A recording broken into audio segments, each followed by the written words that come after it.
우르릉 쾅! 하늘이 두 쪽으로 갈라지는 듯한 굉음과 함께 칠흑 같은 어둠 속으로 시퍼런 섬광이 내리꽂혔다. 마치 성난용이 하늘을 휘저으며 포효하는 듯한 밤이었다. 억수같이 쏟아지는 빗줄기는 낡아빠진 초가집 지붕을 뚫을 기세로 퍼부어댔고 그 기세에 눌린 썩은 석가래가 비명을 지르며 위태롭게 흔들렸다. 칠성은 머미불 하나 제대로 덮지 못한 채 웅크리고 앉아 당장이라도 무너져 내릴 것 같은 천장을 멍한 눈으로 올려다보고 있었다. 뱃가죽이 등뼈에 달라붙을 정도로 극심한 허기가 밀려왔지만 공포스러운 천둥소리 앞에서는 그 배고픔마저 사치스럽게 느껴질 지경이었다. 그때였다.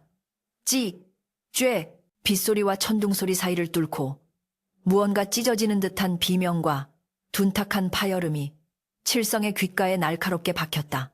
그것은 단순히 나뭇가지가 부러지는 소리가 아니었다. 살아있는 생명이 바닥으로 곤두박질 칠 때 내는 뼈가 으스러지는 절망적인 소리였다. 칠성은 본능적으로 방문을 박차고 밖으로 뛰쳐나갔다. 발바닥에 닿는 진흙탕의 차가운 감촉이 척추를 타고 머리끝까지 치솟았으나 그는 아랑곳하지 않았다. 번쩍 다시 한번 번개가 치자 마당 구석, 처마 밑에 참혹한 광경이 순간적으로 드러났다. 비바람을 견디지 못한 제비집이 통째로 뜯겨나가 진창 속에 처박혀 있었고 그 옆에는 갓 털이 나기 시작한 어린 제비 한 마리가 흙탕물을 뒤집어 쓴 채 파들거리고 있었다.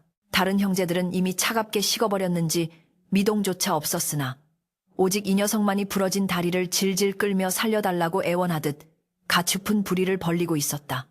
칠성은 흙투성이가 된 그 작은 생명체를 조심스럽게 감싸쥐었다.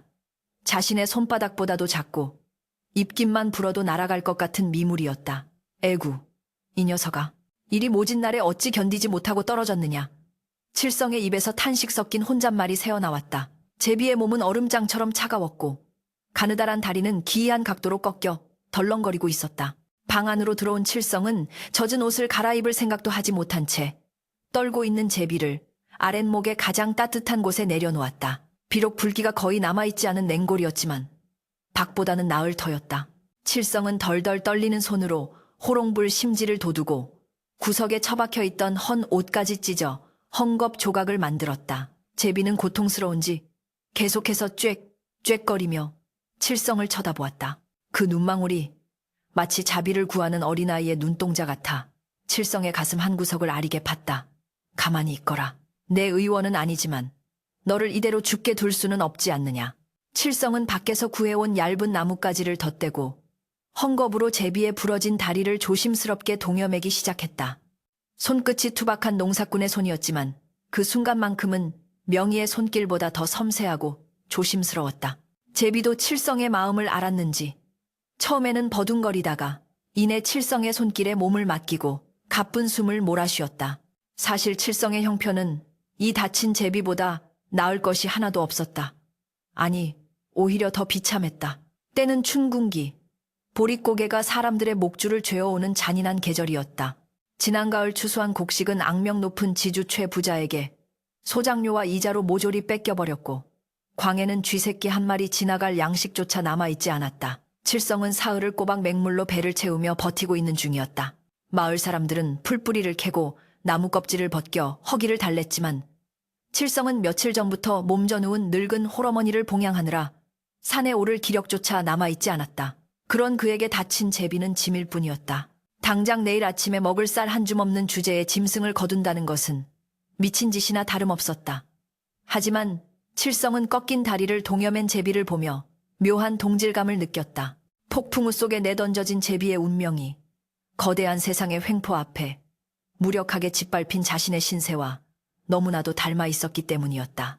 너나 나나 팔자가 참 기구하구나. 칠성은 씁쓸한 미소를 지으며 제비의 머리를 검지손가락으로 쓰다듬었다. 제비는 칠성의 체온이 전해지자 안정을 찾았는지 젖은 깃털을 부풀리며 꾸벅꾸벅 졸기 시작했다. 밖에서는 여전히 비바람이 몰아치고 있었지만 작은 방 안에는 기묘한 평온이 감돌았다.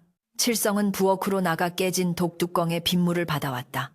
그리고 손가락에 물을 적셔 제비의 부리에 한 방울씩 흘려주었다. 녀석은 목이 말랐는지 칠성의 손가락을 쪼아대며 물을 받아 마셨다.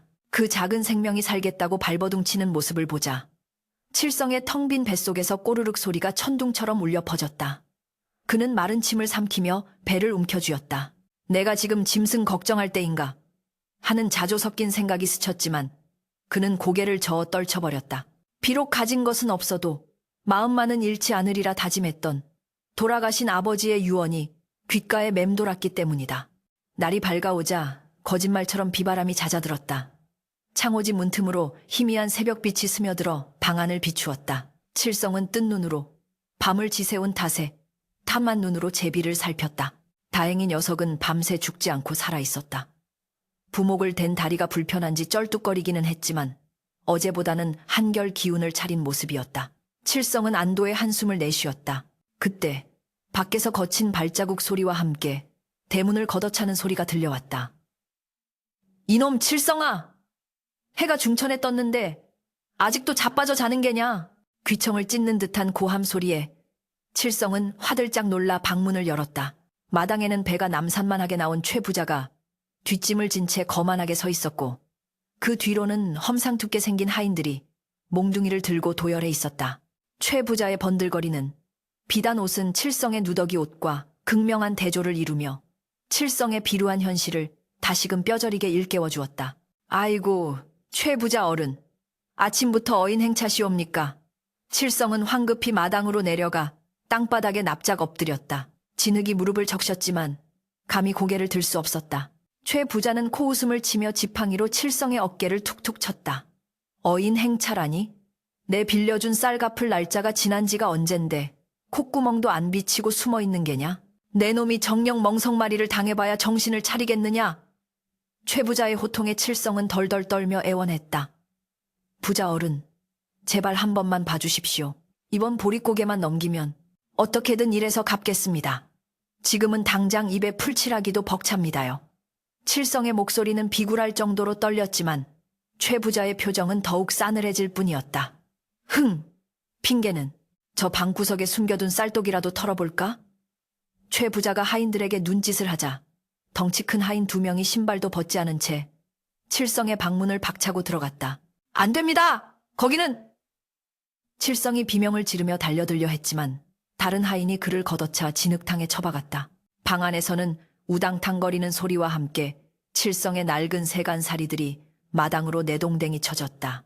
깨진 그릇, 찢어진 돗자리, 그리고 칠성이 밤새 돌보았던 다친 제비가 담긴 바구니까지. 바구니가 마당에 떨어지자 제비가 잭 하고 비명을 지르며 튀어나왔다. 최 부자는 흙투성이가 된 제비를 보며 혐오스럽다는 듯 인상을 찌푸렸다. 이건 또 뭐야? 쌀 갚을 돈은 없다면서 짐승 새끼 키울 여력은 있는 모양이지. 최 부자가 지팡이를 들어 제비를 내리치려 하자 칠성은 엉금엉금 기어가 제비 위를 온몸으로 덮쳤다. 아닙니다. 어제 폭풍 후에 떨어진 것을 잠시 거둔 것뿐입니다. 제발 이 미물에게만은 손대지 말아주십시오. 칠성의 등 위로 최 부자의 지팡이가 무자비하게 내리꽂혔다. 이 건방진 놈, 사람보다 짐승이 더 중하단 말이냐? 퍽, 퍽 소리가 날 때마다 칠성은 고통에 신음했지만 품 안에 아는 제비만은 놓지 않았다. 제비는 칠성의 옷자락 속에서 바들바들 떨며 칠성의 심장 소리를 듣고 있었다. 한참 매질을 하던 최 부자는 숨이 찼는지 씩씩거리며 매를 거두었다. 에이, 재수 없는 놈.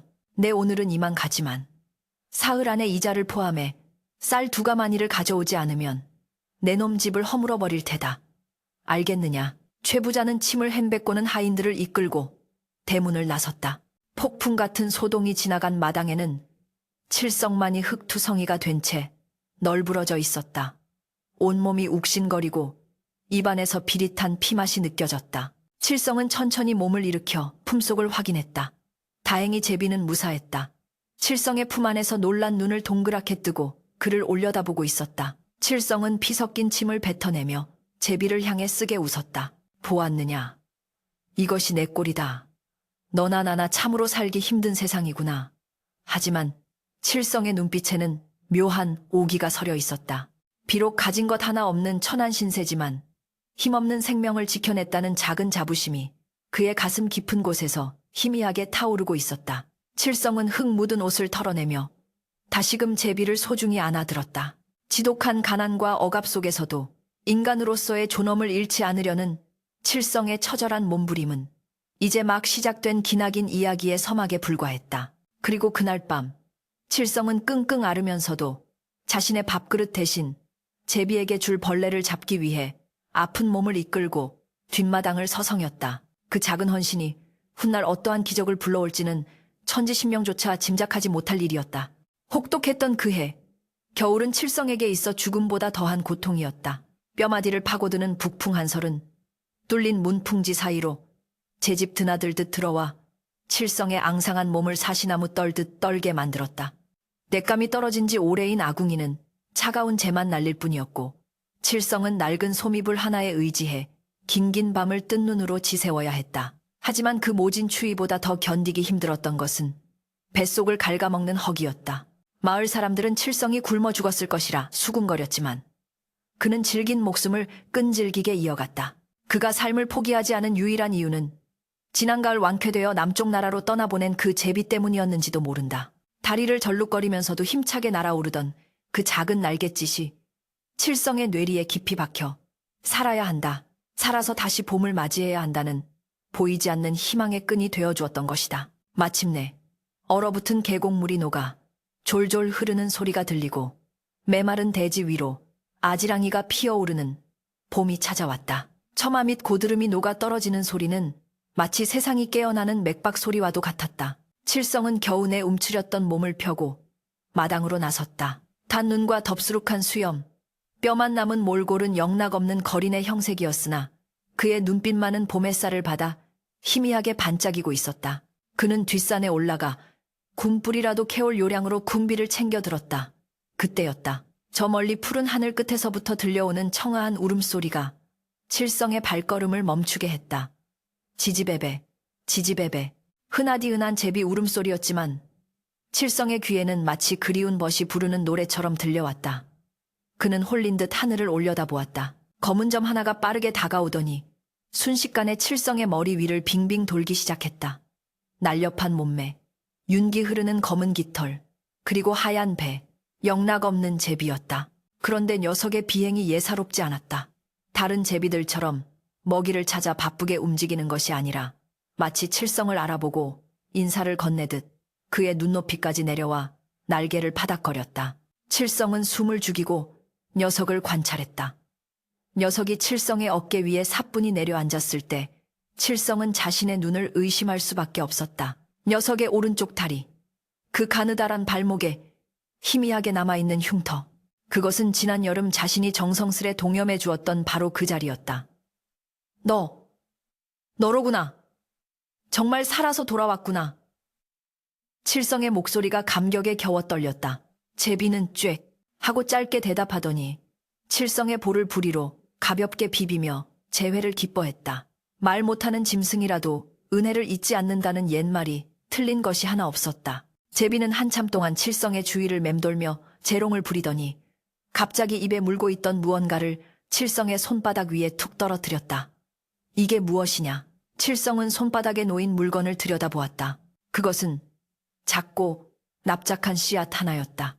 흔히 볼 수 있는 박씨처럼 보였지만 자세히 들여다보니 그 생김새가 범상치 않았다. 씨앗의 표면에는 마치 금가루를 뿌려놓은 듯 은은한 황금빛이 감돌았고 표면에는 알 수 없는 기이한 문양들이 뱀이 똘을 튼 것처럼 정교하게 새겨져 있었다. 무엇보다 그 씨앗에서는 따스한 온기가 느껴졌다. 차가운 봄바람 속에서도 그 씨앗만은 마치 살아있는 심장처럼 칠성의 손바닥을 데워주고 있었다. 강남에서 가져온 선물이더냐. 허허, 내 팔자에 무슨 박을 심겠느냐마는 내 정성이 갸륵하여 받아주마. 칠성은 마당 한 구석, 볕이 잘 드는 담장 밑을 골라 태미질을 시작했다. 며칠을 굶어 힘이 하나도 없었지만 이상하게도 그 씨앗을 쥐고 있으니 없던 기운이 솟아나는 듯했다. 딱딱하게 굳은 땅을 파고 돌을 골라내고 고운 흙을 덮어 정성스레 씨앗을 심었다. 그리고 부엌에 남아있던 마지막 식수 한 바가지를 떠다가 조심스럽게 뿌려주었다. 그 모습을 본 옆집 칠뜨기가 지나가다 혀를 찼다. 어이, 칠성 형님. 쌀독이 비어 굶어 죽게 생겼는데 웬 농사요? 그 힘 있으면 산에 가서 나물이라도 뜯어오슈.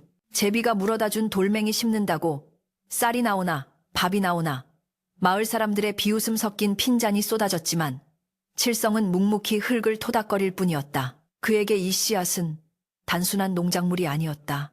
세상 모두가 자신을 버렸을 때 유일하게 곁을 지켜준 작은 생명과의 약속이자 절망 속에서 피어난 유일한 희망의 증거였다. 그날 오후 불청객이 다시 찾아왔다.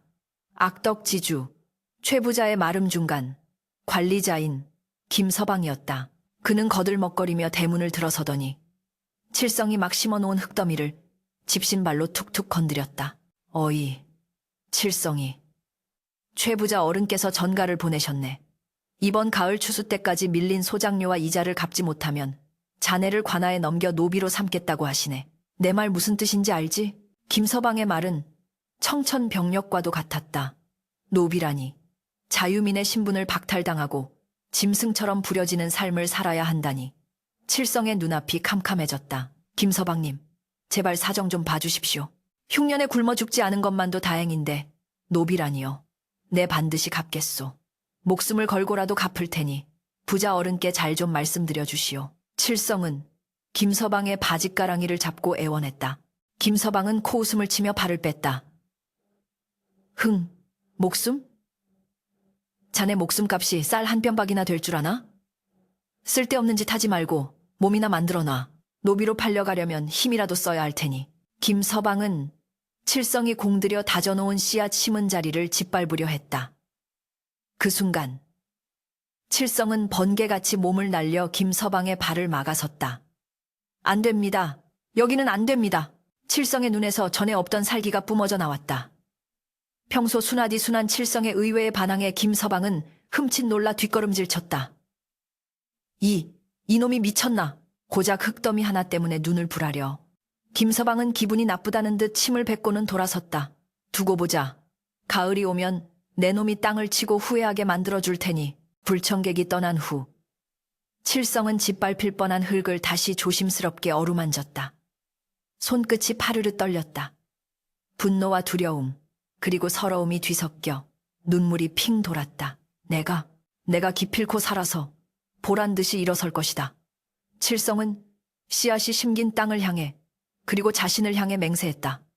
그는 다시 산으로 향했다. 무엇이라도 먹어야 했다. 살아서 이 씨앗이 자라 열매를 맺는 것을 보아야 했고 최부자의 코를 납작하게 만들어 주어야 했다. 그날부터 칠성은 사람이 변한 듯했다. 새벽부터 밤늦게까지 닥치는 대로 일감을 구했고 산과 들을 헤매며 먹을 것을 구했다.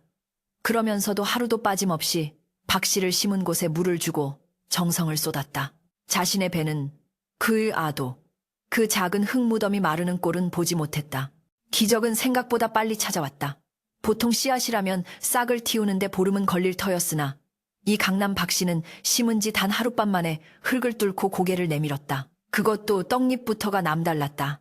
잎사귀는 갓 태어난 아기 손바닥만큼이나 두툼하고 윤기가 흘렀으며 줄기는 대나무처럼 꼿꼿하고 힘이 넘쳤다. 칠성은 아침에 일어나 그 광경을 보고 입을 다물지 못했다. 세상에, 하룻밤 사이에 이만큼이나 자라다니. 신비한 생명력에 경외감마저 들었다. 싹은 마치 칠성의 간절한 마음을 먹고 자라는 듯 하루가 다르게 쑥쑥 커갔다. 사흘이 지나자 덩굴손이 뻗어나와 담장을 휘감았고 닷새가 지나자 초가집 지붕을 향해 거침없이 기어 올라갔다. 마을 사람들 사이에서도 소문이 돌기 시작했다. 칠성이네 집 박덩굴 보았나?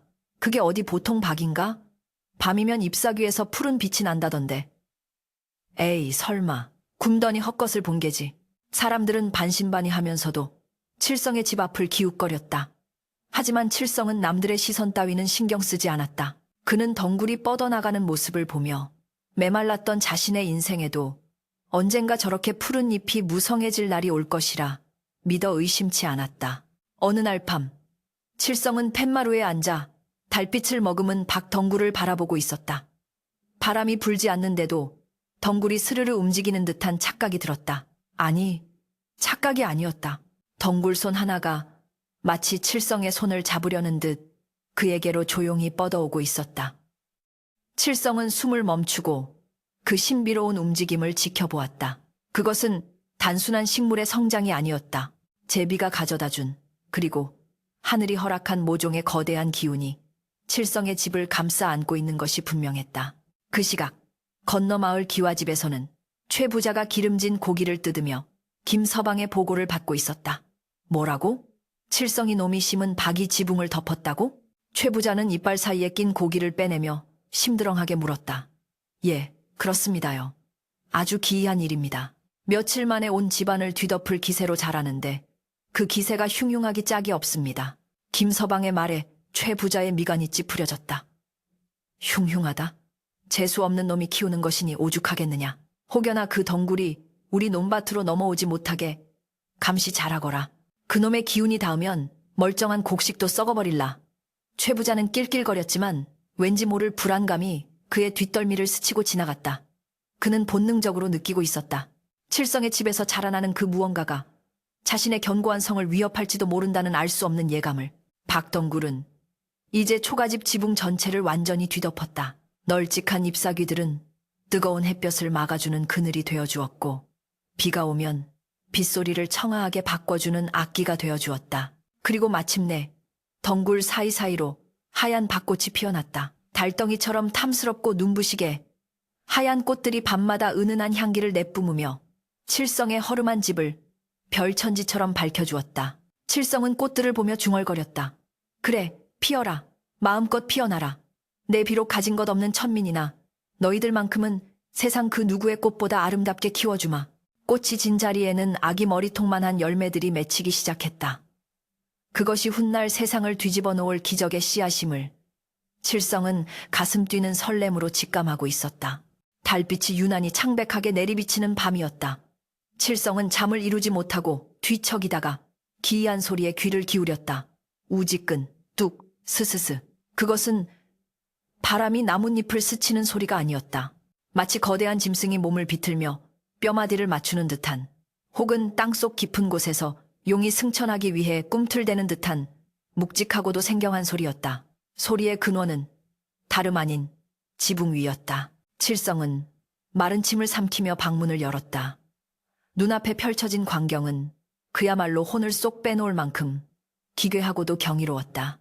대낮에 보았던 푸른 덩굴들이 달빛을 머금자 마치 살아있는 청룡처럼 비늘을 번득이며 지붕 위를 휘감고 있었다. 덩굴소는 허공을 더듬으며 맹렬한 속도로 뻗어나갔고 잎사귀들은 숨을 쉬듯 규칙적으로 들썩거렸다. 칠성은 자신의 집이 거대한 초록색 괴물에게 잡아먹히고 있는 것은 아닌가 하는 착각이 들 정도였다. 이게 정령식물이란 말인가? 칠성은 쳇마루 기둥을 붙잡고 다리가 풀리는 것을 겨우 버텼다. 덩굴은 단순히 자라는 것이 아니라 춤을 추고 있었다. 칠성의 시선이 덩굴의 중심부로 향했다. 그곳에는 여타 박과는 비교조차 할 수 없을 만큼 거대한 집채만 한 박 세 통이 웅장한 자태를 드러내고 있었다. 낮에는 그저 푸토박 정도의 크기였던 것들이 밤사이에 불어넣어진 신비한 기운을 받아 항아리보다 더 크게 부풀어 오른 것이다. 첫 번째 박은 백옥처럼 희고 고운 빛을 냈고 두 번째 박은 묵직한 청동빛을 띄었으며 마지막 세 번째 박은 밤하늘의 별을 박아놓은 듯 은은한 황금빛 점들이 박혀 있었다. 박들은 지붕에 석가래가 내려앉을까 걱정될 정도로 육중한 무게감을 자랑하며 위태롭게 매달려 있었다. 그때 정적을 깨고 지붕 썩은 나무가 비명을 질렀다. 끼익쿵! 무게를 이기지 못한 처마 끝부분이 살짝 내려앉으며 기와 조각이 마당으로 떨어졌다. 칠성은 화들짝 놀라 뒷걸음질 쳤다. 공포와 환희가 뒤섞인 기묘한 전율이 등골을 타고 흘렀다. 제비가 물어다 준 씨앗이 평범한 것이 아니라는 것은 짐작했으나 이토록 엄청난 기운을 품고 있을 줄은 꿈에도 몰랐다. 칠성은 떨리는 손을 모아 허공에 대고 읍소했다. 천지신명이시여, 제비님, 이것이 저에게 내리는 복입니까? 아니면 감당치 못할 화입니까? 부디 이 미천한 놈의 집이 무너지지 않게만 해주십시오.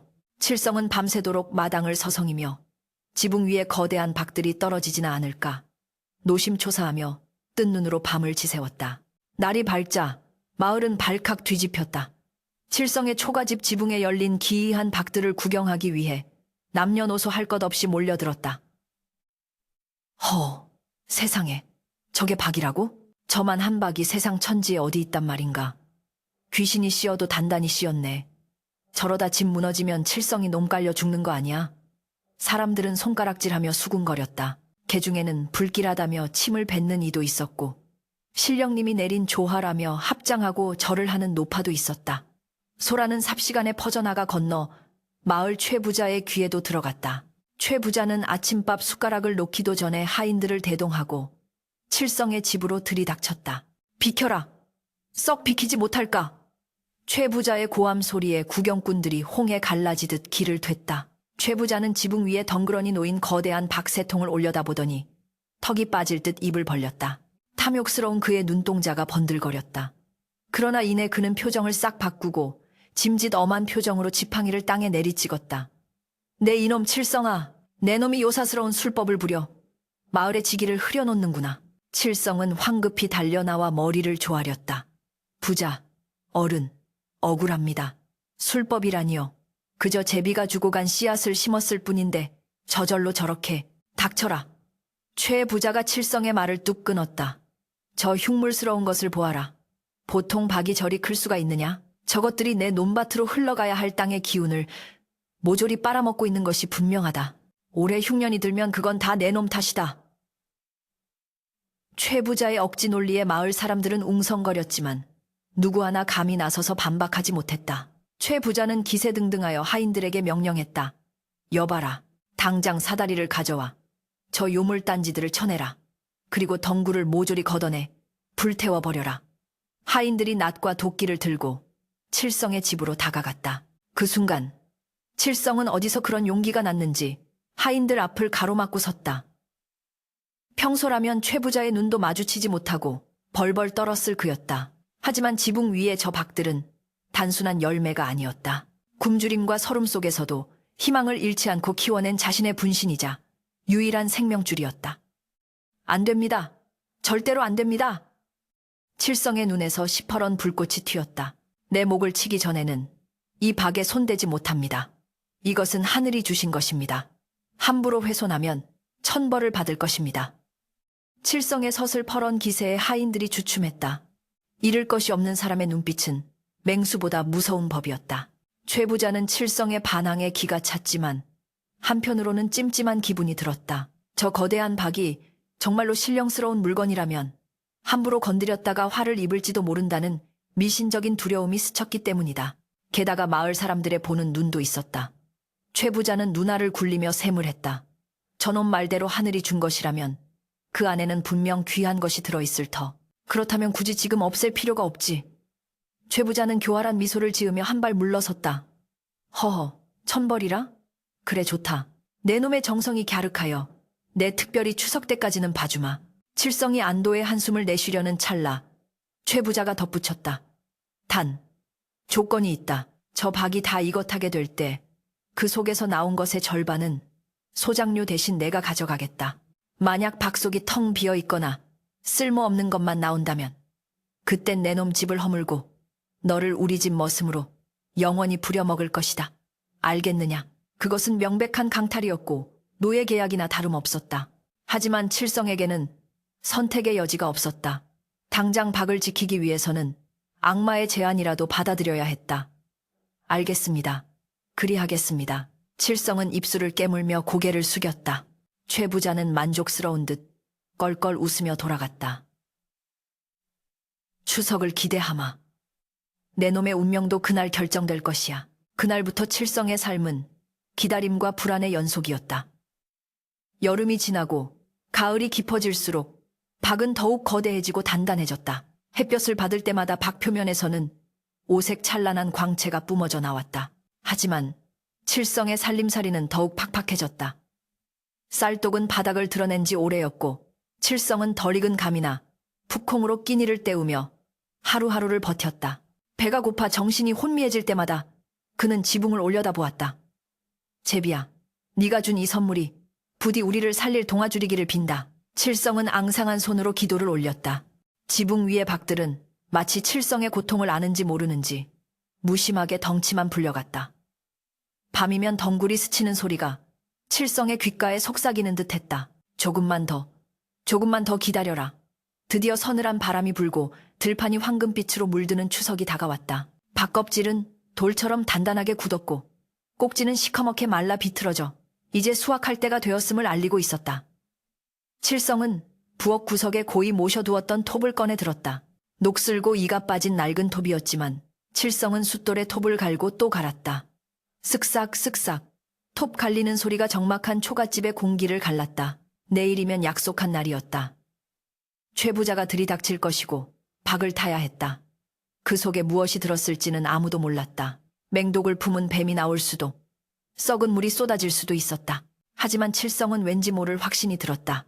그 폭풍우 치던 밤, 죽어가던 제비의 눈망울에서 보았던 생에 대한 갈망이 헛된 것이 아니었음을 칠성은 톱날을 불빛에 비춰보며 결의에 찬 눈빛을 했다. 이제 운명의 주사위는 던져졌다. 박이 열리는 순간 그의 인생은 천국 아니면 지옥으로 갈라질 것이다. 긴장감에 입이 바짝바짝 말랐지만 칠성의 심장은 그 어느 때보다 힘차게 뛰고 있었다. 마침내 결전의 날, 추석 아침이 밝았다. 맑고 높은 가을 하늘 아래 칠성의 비좁은 마당은 아침 일찍부터 구경꾼들로 인산인해를 이루었다. 동네 사람들은 물론이고 소문을 듣고 이웃 마을에서 넘어온 사람들까지 몰려들어 담장이 무너질 지경이었다. 사람들의 눈에는 호기심과 비웃음, 그리고 막연한 기대감이 뒤섞여 있었다. 과연 저 박에서 무엇이 나올까? 뭐가 나오긴, 썩은 물이나 쏟아지겠지. 웅성거리는 소음 사이로 최 부자가 거만한 걸음걸이로 등장했다. 그는 약속대로 박 속의 절반을 실어 나르겠다며 소달구지 5대와 건장한 머슴 10여 명을 대동하고 나타났다. 이놈 칠성아, 준비는 되었느냐? 내 오늘, 내 놈의 그 허황된 꿈을 깨주러 왔다. 박 속이 비어있으면 내 놈은 오늘부터 내 집 마당비나 쓸 각오를 해야 할 것이다. 최 부자의 으름장의 칠성은 비장한 표정으로 툇마루에 섰다. 그의 손에는 낡고 녹슨 톱 하나가 들려 있었다. 부자 어른, 약속은 지키겠습니다. 허나 하늘이 주신 선물이니 그 결과 또한 하늘의 뜻으로 받아들이십시오. 칠성은 떨리는 가슴을 진정시키며 사다리를 타고 지붕 위로 올라갔다. 첫 번째 박, 그 배곡같이 하얀 박 앞에 자리를 잡았다. 박의 표면은 마치 살아있는 생명체의 피부처럼 따뜻했고 은은한 진동이 느껴졌다. 칠성은 심호흡을 한번 크게 하고는 톱을 박의 허리에 갖다 대었다.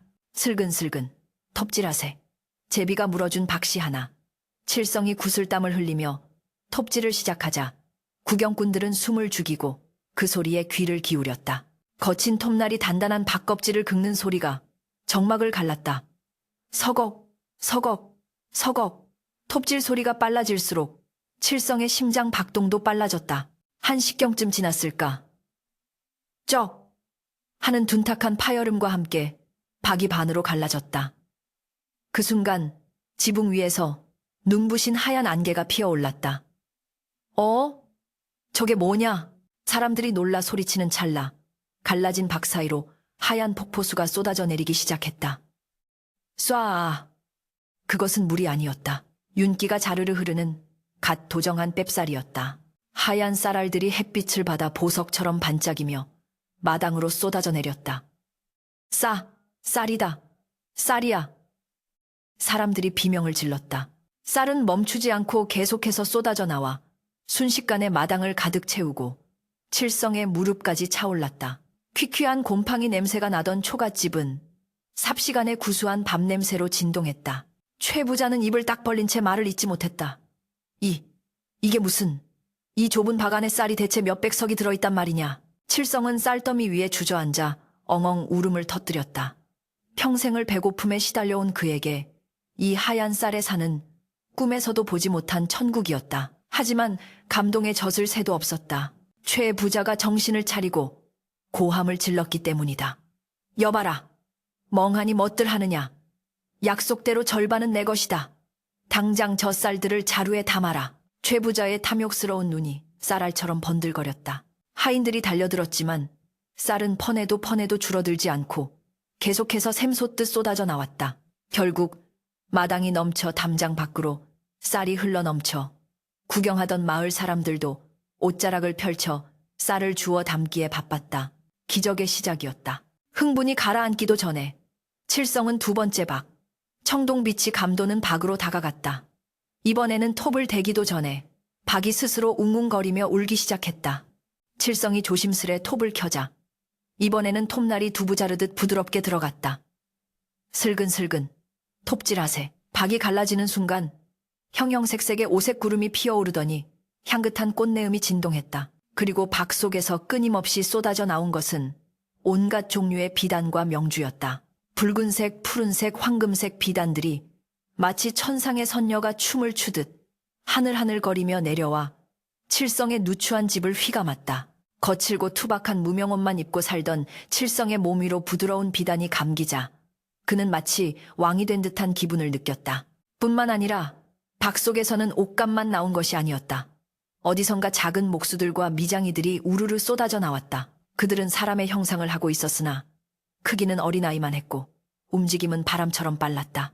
뚝딱뚝딱 쓱싹쓱싹 그들은 순식간에 칠성에 기울어진 기둥을 바로 세우고 썩은 석가래를 새 것으로 교체하고 구멍난 벽을 매끄럽게 발랐다.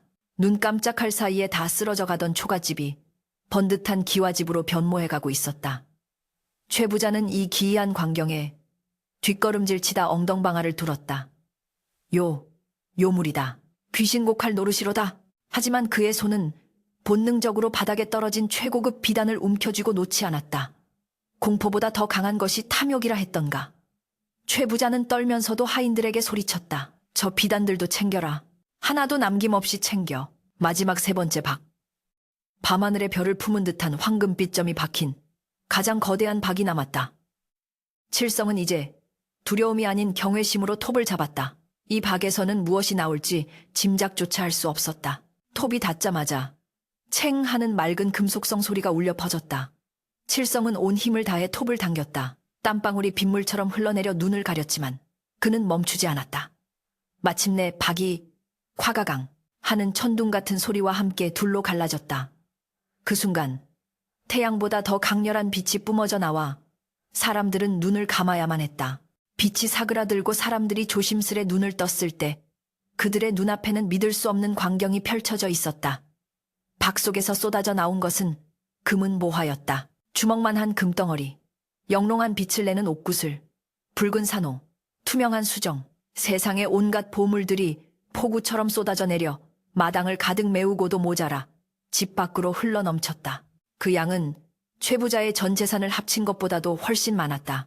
황금의 빛이 어찌나 찬란한지 칠성의 집 주변은 대낮임에도 불구하고 또 다른 태양이 뜬 것처럼 환하게 빛났다. 칠성은 그 자리에 털썩 무릎을 꿇었다. 이것은 단순한 횡재가 아니었다. 춥고 배고팠던 지난날 폭풍우 속에서 제비 한 마리를 살리기 위해 자신의 마지막을 바쳤던 그 작은 선행에 대한 하늘의 거대한 응답이었다. 아, 제비야. 고맙다. 정말 고맙다. 칠성은 금덩어리가 아닌 하늘을 향해 감사의 절을 올렸다. 마을 사람들도 그 신성한 분위기에 압도되어 아무 말도 하지 못한 채 칠성을 바라보았다. 그 순간만큼은 질투도 시기도 끼어들 틈이 없었다. 오직 경이로움만이 그곳을 지배했다. 그러나 단 한 사람, 최 부자만은 달랐다. 그는 눈앞에 펼쳐진 금은 보화를 보자 이성이 마비되어 버렸다. 이건 다 내 땅에서 나온 기운으로 만든 것이야. 그러니 절반은 내 것이다. 아니, 다 내 것이다.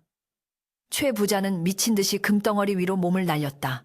그는 주머니란 주머니에 금을 쑤셔 넣고 입안에까지 옥구슬을 물었다. 하지만 기이한 일이 벌어졌다. 최 부자가 만지는 금덩어리마다 순식간에 뜨거운 불덩이처럼 달아오르거나 돌멩이로 변해버리는 것이었다. 아, 뜨거. 이게 뭐야? 최 부자는 손을 대어 펄쩍 뛰면서도 포기하지 않고 다른 보석을 집어들었지만 이번에는 보석이 모래가 되어 손가락 사이로 빠져나갔다. 욕심을 버리십시오, 부자 어른. 칠성이 조용하지만 위험 있는 목소리로 말했다.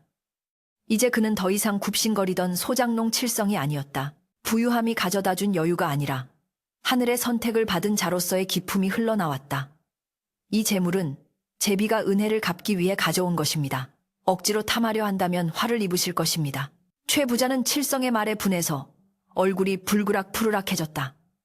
소달구지에 실어놓은 쌀과 비단은 그대로였지만 가장 탐나던 금은 보화는 그에게 허락되지 않은 것이었다. 그는 이를 갈며 바닥에 침을 뱉었다.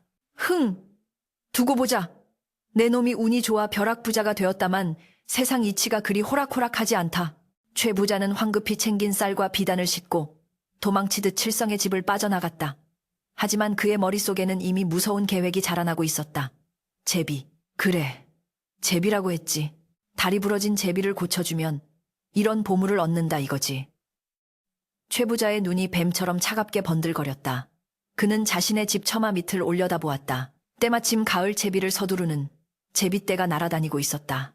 칠성에게 내린 축복은 역설적이게도 욕심쟁이 최 부자에게는 끔찍한 재앙의 씨앗을 심어주고 말았다. 칠성의 집 마당에서는 잔치가 벌어졌다. 칠성은 곡간을 열어 마을 사람들에게 쌀과 곡식을 아낌없이 나누어 주었다. 굶주린 이웃들의 웃음소리가 담장을 넘었고 칠성의 얼굴에는 비로소 편안한 미소가 번졌다. 그러나 저 멀리 최 부자의 집에서는 우지끈하는 소름 끼치는 소리가 들려왔다. 멀쩡한 제비의 다리가 부러지는 소리였다. 칠성의 집에서 일어난 기적은 삽시간에 온 나라를 뒤흔들었다. 궁궐의 임금님 귀에까지 이 신비한 이야기가 들어갈 정도였으니 그 소문이 얼마나 빠르고 넓게 퍼졌는지는 굳이 설명할 필요가 없을 터였다. 하지만 칠성은 벼락부자가 된 후에도 거드름을 피우거나 사치스러운 생활에 빠지지 않았다. 그는 하늘이 내려준 재물을 자신의 욕심을 채우는 데 쓰지 않고 굶주린 이웃들을 구제하는데 아낌없이 베풀었다. 흉년이 들어 굶어 죽는 이가 생기면 칠성이 달려가 쌀독을 열었고 병들어 약을 쓰지 못하는 이가 있으면 비단과 금을 팔아 의원을 대령했다. 사람들은 이제 그를 칠성님이라 부르며 고을의 현감보다 더 존경하고 따랐다. 그의 집 앞은 은혜를 입은 사람들이 가져온 산나물과 풋과일로 늘 문전성시를 이루었고 칠성의 얼굴에는 가난의 그늘이 걷히고 덕망 있는 인품이 은은한 광채처럼 감돌았다. 한편 욕심쟁이 최 부자는 배가 아파 견딜 수가 없었다. 밤마다 칠성의 집에서 흘러나오는 웃음소리와 풍악소리가 마치 자신의 심장을 찌르는 바늘처럼 느껴졌다. 제비다리 하나 고쳐주고 팔자를 고쳤다 이거지. 그렇다면 나라고 못할 소냐. 최 부자는 기어코 끔찍한 계획을 실행에 옮겼다. 그는 처마 밑에 둥지를 튼 멀쩡한 제비 한 마리를 낚아채 우지끈하고 다리를 부러뜨렸다. 제비가 고통에 몸부림치며 비명을 질렀지만 최 부자는 눈 하나 깜짝하지 않고 굵은 무명실로 다리를 칭칭 동여맸다. 자, 내 정성스레 치료해 주었으니 은혜를 갚아야 한다. 알겠느냐? 칠성놈보다 더 큰 박씨를 물어와야 해. 금덩어리가 산더미처럼 나오는 박씨로 말이다. 그는 아픈 제비를 허공에 날려보내며 탐욕스러운 주문을 외웠다. 제비는 원망 섞인 눈으로 최 부자를 한번 쏘아보고는 절뚝거리며 강남으로 날아갔다. 이듬해 봄, 최 부자는 목이 빠져라 제비를 기다렸다. 그리고 마침내 그 제비가 돌아왔다. 제비는 최 부자의 뜰에 씨앗 하나를 툭 던져주고는 뒤도 돌아보지 않고 사라졌다. 최 부자는 버선발로 뛰어나가 씨앗을 주워 들었다. 오냐, 드디어 왔구나. 내 이날만을 기다렸다. 헌데 씨앗의 모양새가 칠성의 것과는 사뭇 달랐다. 칠성의 씨앗이 황금빛을 띠었다면 최 부자의 씨앗은 검붉은 빛을 띠며 퀴퀴한 냄새를 풍기고 있었다. 하지만 욕심에 눈이 먼 최 부자에게는 그저 보물을 품은 요술 씨앗으로만 보일 뿐이었다. 그는 기름진 밭 한가운데에 씨앗을 심고 하인들을 시켜 밤낮으로 지키게 했다. 싹은 금세 쑥다. 그러나 자라나는 꼴이 영 흉흉했다.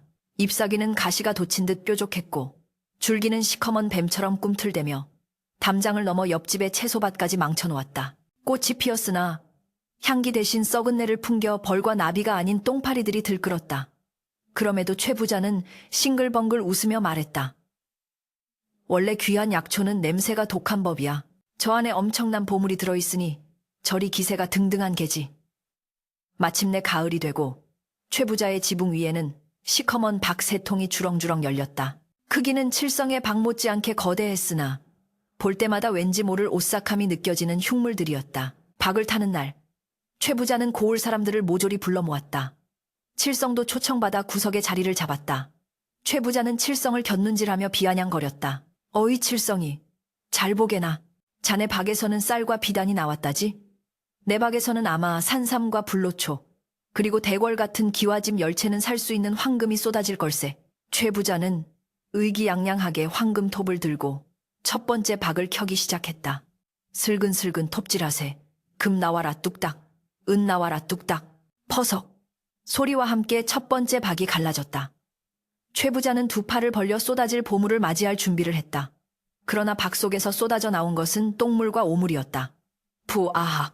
썩은 달걀 냄새와 인분이 뒤섞인 시커먼 오물이 폭포수처럼 쏟아져 내려 최 부자의 비단옷을 흠뻑 적시고 마당에 모인 손님들에게까지 튀었다. 으악! 이게 뭐야? 냄새! 사람들은 코를 싸쥐고 도망쳤고 최 부자는 똥물을 뒤집어 쓴 채 헛구역질을 해댔다. 이게 무슨 병고야? 제비놈이 실수를 한 게지. 암 그렇고 말고. 그는 애써 자신을 위로하며 악취를 참은 채 두 번째 박으로 다가갔다. 이번에는 다를 것이라 믿으며 두 번째 박에 톱을 대자마자 박이 스스로 쩍 갈라지더니 끼액, 끼액 하는 괴상한 소리와 함께 도깨비들이 튀어나왔다. 뿔 달린 도깨비, 외눈박이 도깨비, 몽둥이를 든 도깨비들이 떼지어 몰려나와 최 부자를 둘러쌌다. 네 이놈! 멀쩡한 제비다리를 부러뜨린 고얀 놈이 내 놈이냐? 도깨비 대장이 우레와 같은 목소리로 호통을 쳤다. 최 부자는 사시나무 떨듯 떨며 뒷걸음질 쳤다. 살려주십시오. 금을 원하면 다 드리리다. 도깨비들은 낄낄거리며 도깨비 방망이로 최 부자의 엉덩이를 찜질하기 시작했다. 금? 우리는 내 놈의 욕심을 가지러 왔다. 도깨비들은 최 부자의 집 기둥을 뽑고 기와장을 부수고 쌀독을 깨뜨렸다. 순식간에 떵떵거리던 기와집은 폐허가 되었고 최 부자의 곳간에 쌓여있던 곡식들은 모래로 변해 바람에 날려갔다. 아이고, 내 재산, 내 집.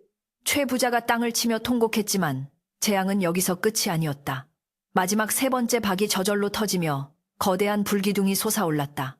그 불은 최 부자의 집터에 남은 마지막 석갈에 하나까지 모조리 태워버릴 기세였다. 사람들은 불이야! 를 외치며 모두 대피했고 불길은 오직 최 부자의 집만을 집어삼킨 뒤 거짓말처럼 사그라들었다. 남은 것은 검게 그을린 폐허와 알거지가 된 최 부자뿐이었다. 그의 화려했던 비단옷은 누더기가 되었고 탐욕으로 번들거리던 얼굴은 숯검정으로 뒤덮여 몰골이 말이 아니었다. 모든 소동이 끝나고 정막만이 감도는 폐허 속에 최 부자는 망연자실하게 주저앉아 있었다. 그때 누군가 그의 앞에 따뜻한 밥 한 그릇을 내밀었다. 고개를 들어보니 칠성이었다. 부자 어른. 아니, 최서방님. 시장하실 텐데 이거라도 드시지요. 칠성의 목소리에는 조롱이나 비웃음이 없었다. 그저 연민과 안타까움만이 묻어날 뿐이었다. 최 부자는 떨리는 손으로 밥그릇을 받아들었다. 하얀 쌀밥에서 피어오르는 김이 그의 얼어붙은 마음을 녹였다. 그는 밥을 입에 넣지도 못한 채 펑펑 눈물을 쏟았다. 칠성아, 내가 잘못했다. 천벌을 받은 게야. 짐승만도 못한 욕심을 부리다가 이 꼴이 되었구나. 최 부자의 회한 섞인 울음소리가 가을 하늘 높이 울려 퍼졌다. 그 후 최 부자는 개과천선하여 칠성의 집 머슴으로 들어갔다. 그는 예전의 거만함을 버리고 누구보다 성실하게 일했다. 칠성은 그런 그를 따뜻하게 보살펴 주었고 마을 사람들도 점차 최 부자를 용서하고 받아주었다. 칠성은 자신의 재산을 털어 마을에 서당을 짓고 다리를 놓고 가뭄에 대비한 저수지를 만들었다. 그의 선행은 자자손손 이어져 그 마을은 훗날 제비가 복을 물어다 준 마을이라 하여 흥부골이라 불리게 되었다고 한다. 어느 화창한 봄날 칠성과 최 부자는 나란히 한마루에 앉아 하늘을 올려다보고 있었다. 저 멀리 강남에서 돌아온 제비 한 쌍이 칠성의 집 처마 밑으로 날아들어 둥지를 틀고 있었다. 칠성이 빙그레 웃으며 말했다. 보십시오. 욕심을 비우니 비로소 봄이 보이지 않습니까? 최 부자도 씁쓸하지만 편안한 미소를 지으며 고개를 끄덕였다. 그러게나 내 평생 모은 재물보다 자네가 준 밥 한 그릇이 더 귀하다는 것을 깨닫는데 참으로 오랜 세월이 걸렸네. 바람이 불어와 박덩굴을 스치고 지나갔다. 칠성의 집지붕 위에는 여전히 하얀 밭꽃이 흐드러지게 피어 있었고 그 꽃잎들이 눈송이처럼 날려 두 사람의 어깨 위에 내려앉았다. 착한 마음은 복을 부르고 악한 마음은 화를 부른다는 인과응보, 인고잉보의 진리는 세월이 흘러도 변치 않는 박씨 속의 하얀 쌀밥처럼 그렇게 우리네 마음속에 영원히 남게 되었다.